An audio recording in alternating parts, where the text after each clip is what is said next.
Welcome to the Fear and Greed Business News Afternoon Report for Tuesday, the 7th of November 2023. I'm Adam Lang.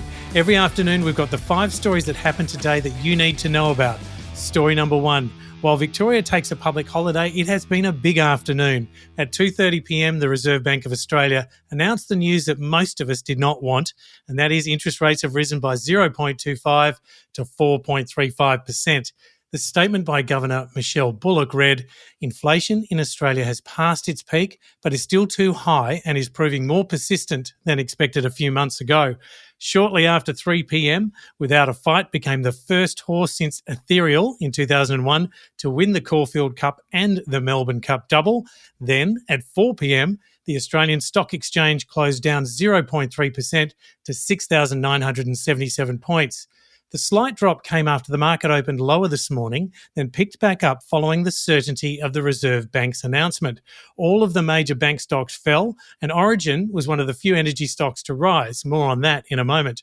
In corporate news, Ingham's Chief Executive Andrew Reeves told shareholders that the economic environment is challenging for all businesses, with costs remaining elevated, mainly driven by feed and transport. Ingham's said this financial year started positively. Air New Zealand is flagging a significant service change, including pausing its Auckland to Hobart flights from April 5 next year due to maintenance of the Pratt and Whitney engines on its fleet, which could persist for up to 2 years. Story number 2. Prime Minister Anthony Albanese and Chinese President Xi Jinping have met to discuss China's territorial encroachment, its human rights abuses, and, topping the agenda, trade. Afterwards, Xi declared that there was a new starting point in the relationship between the two countries. He said the China-Australia relationship has embarked on the right path of improvement and development, and a healthy and stable relationship serves the common interests of the two countries. Story number 3, iron ore prices are going up again, hitting a 7-month high. That, of course, is great for the big Australian miners, BHP, Fortescue Metals and Rio Tinto. Some renewed confidence in the Chinese economy has strengthened the expected demand for iron ore. Copper prices are also higher, the best level in a month. Copper is considered a litmus test for the global economy because it is used in so many different applications. One commodity not doing as well is coal, with prices around 2.5-year lows. Now, it depends on the type of coal being sold. Australia tends to mine higher quality coal. China mines lower quality coal, and it has boosted coal production over the past couple of years, and that has pushed prices lower. Story number 4, the latest update on the Origin Energy takeover bid by a North American consortium. Influential proxy advisor firm Institutional Shareholder Services has recommended a yes vote on the bid.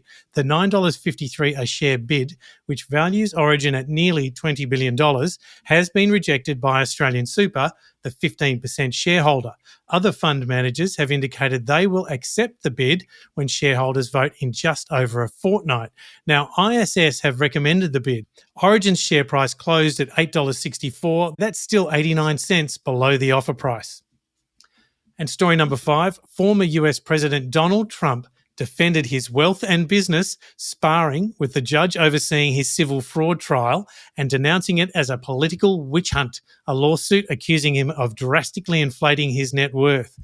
Trump's testimony about property valuations and financial statements was punctuated by personal jabs at a judge he said was biased against him and at the state attorney general, who he derided as a political hack. He proudly boasted of his real estate business, quote, "I'm worth billions of dollars more than the financial statements," end quote, and disputed claims that he had deceived banks and insurers, according to Associated Press.